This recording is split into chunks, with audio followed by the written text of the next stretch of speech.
Small and medium-sized businesses in Australia remain under intense pressure due to high interest rates, rising wages, ballooning costs and a slowdown in consumer spending. These factors can cause business owners to cut back on investment, stop hiring new workers or shut down altogether. I spoke to MYOB Chief Executive Paul Robson a little earlier to chat about these challenges. The small and medium business sector is actually really important, and I use this metaphor that hopefully resonates, that it's like the bee in any ecosystem, and without the bee, without a healthy ecosystem of small businesses, the overall economy will be at risk. But to give you some statistics, it represents 2.5 million businesses. That is actually over 97% of the total businesses in Australia. Wow. It represents a third of the nation's GDP, and it employs just over 5 million Australians. So how much pressure is it under right now? We see rising interest rates still. We've got high costs of doing business. Wages are going up. How tough is it to run a small, medium business at the moment? We run a report regularly, and we've just published our latest findings. We do that with Impact Economics, and it uses a very significant sample size, over 200,000 SMEs. So it's a good sample size and a good indication of what's happening in the broader economy across all sectors. And Ed, the reality is that time is tough for small business owners right now. And I'll give you a couple of statistics that kind of give you some more detail on that. First of all, we're seeing that over 40% of our small business customers are saying that right now inflationary pressure is impacting their cash flow. That is everything from increased interest rates, so the cost of capital is higher, through to the input costs of things like electricity. And that's impacting cash flow. And so that's leading to many small businesses doing things that they wouldn't otherwise do. They're either not employing that next employee, or they're cutting back on investment, or in some cases they're actually subsidising their small business with other income. Any sectors in particular that are struggling a lot more than others? Retail and hospitality in particular right now, as you'd probably expect. And one of the things that we're calling on right now is that as the temperature heats up, get out more and spend some time with small businesses and go and have that coffee on a Sunday morning when you go for a walk or what have you, and really support small businesses. But yeah, we're seeing retail and hospitality significantly impacted. Anything that impacts disposable income has a very fast follow through to the way that consumers are spending in small businesses. And is that coming up in the insolvency numbers as well? Are we seeing more businesses going under? We are. In fact, a statistic that may surprise you, but it's not actually that different from historical, but it is up year on year. And that is that over 30% of businesses that were founded in 2019 no longer exist. Right. The small and medium business sector is dynamic. Businesses come and go. Many businesses start actually as a side hustle with a great idea and a passion, but you'll start that business up on the side of doing your other job. One of the most telling statistics, though, which is super interesting, is 75% of people have an idea at some point to start a small business.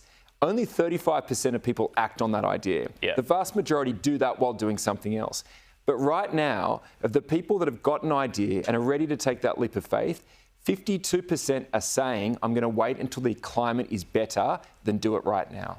Wow. And I imagine when you start up a business, you need a lot of capital as well. Access to capital must be a bit tight too at the moment. Access to capital, again, anything that you need to start up that business, and not just access to capital, it's also things like technology, time, customers. Putting that all together, it plays upon how fast you can launch your business, but certainly capital is the most important aspect. And just on your prior question, one of the biggest impacts, as you'd know, for any business is cash flow. And so if you don't get access to the right amount of capital to run that business efficiently and you're running it very tight, you can very quickly push your business into insolvency. Whereas in the past, when access to capital was cheaper, you may have had more to play with, more in the bank account to run and operate your business. One of the stats I've seen you guys have talked about is small business has lost its allure for young Aussies, with 8% of small businesses are started by people under the age 30. Do you think that's partially due to it's difficult for people under 30 to actually get large amounts of capital and loans to start up a company? That's exactly right. And that's actually another great statistic, that, the vast majority of small business founders are over the age of 30. And I've spent a lot of time working overseas, and that's quite different to what you see, in particular in the US, where it's a rite of passage to come out of college and start a business with a friend and have a crack. What we're seeing here in this market is more and more people going and getting a job for someone else, building assets, building some wealth, and then in the future making that decision. In an environment such as now, where access to capital is more expensive, they're delaying that even longer. All right, so what needs to happen for small business to be an attractive thing to start up again? So there's three key things that our survey highlights. The first one is anything that the government can do to reduce just the cost of running a business, the cost of capital, the cost of interest rates and input costs like electricity. So reduce cost of living, number one. Yep. The second one, no surprise, is the small business sector is heavily taxed. So anything that governments can do around taxation for small businesses and the reduction of that tax burden. And the third one is just regulation and red tape. And in many cases, people don't see the hidden costs of running and operating a business. If you're starting up a business and you're in an environment where you need to do an accreditation or a certification, almost every step that you do through the process of setting up that business comes with a fee. Now, they're just tens of dollars here and there, but they add up. And again, anything that government can do to reduce regulation and red tape will help. Yeah, and how hard is it to just keep up with all of the changing regulations and changing wages and things like that, which seems to happen every 12 months? It is very hard. And that's where I think technology comes into play. Certainly we do a lot of work making sure that the current environment, whether it be an awards engine or regulations, are embedded into the software that people use to run their businesses.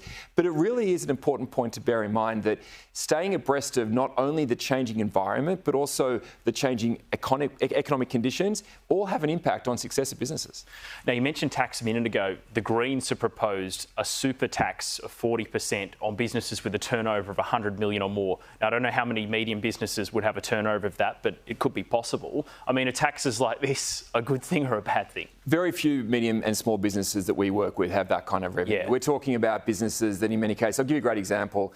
I use this example often, but a woman in Brisbane, she's a dance teacher. She turns over $70,000 a year. Her passion is dance. What she cares about is being able to make enough money to live that passion and teach dance.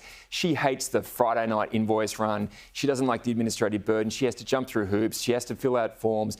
That's the kind of person that we work with every day. Right. And the outlook, you mentioned businesses are waiting until the economy gets better.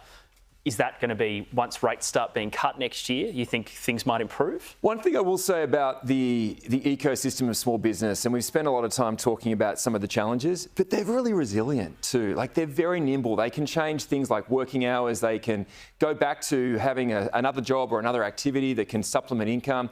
And we're seeing a lot of that behaviour right now.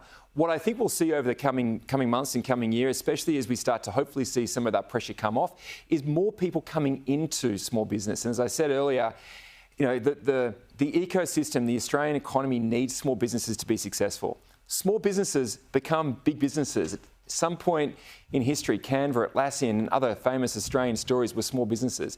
We need to promote an environment that allows that to happen and continue to happen. So looking forward, things are probably going to get better over the next couple of years. Certainly hope so. Look, Paul Robson, Chief Executive of MYOB, thanks for coming on the show. Thank you, Ed.